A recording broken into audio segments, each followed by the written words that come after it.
ñoo xam ne ni dañuy sonn ci côté ñi nekk wàllu bitim réew côté Gambie di wax wàllu tubaab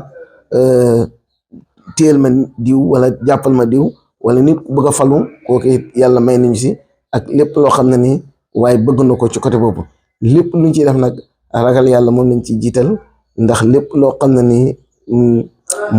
ragal yàlla nekku ci ñun soxluwuñ loolu fitisit ak wàllu xam-xamu bu ñuul am na lu ñu si yàlla may waaye ala kulli xaal lenn lu nekk duñ tëb rek defal la ko ndax am na koo xam ne nii du jullit chrétien la kooku su boobaa boo koy ñaanal doo ko mën a jaarale ci côté alquran fa nga koy jaarale mooy ci côté wàllu xam-xam bu ñuul loolu yàlla may na si mais ñett yi daal kenn yëmul ci ak man Cheikh Babacar Diouf Rahma mooy lan mooy seet mi lan mooy nit ku bëgg ku la téel nit ak fal nit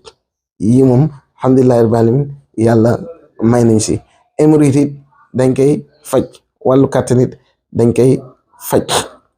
dégg nga wàllu siti dañ koy faj ñett yi lañ mën a faj yeneen yu du ñett yi nag man Cheikh Babacar Diouf dëgg-dëgg xaw ma ci dara ndax nit booy wax da ngay wax li nga xam wax li nga mën wasalaamaaleykum wa rahmatullahi taala wa barakaatu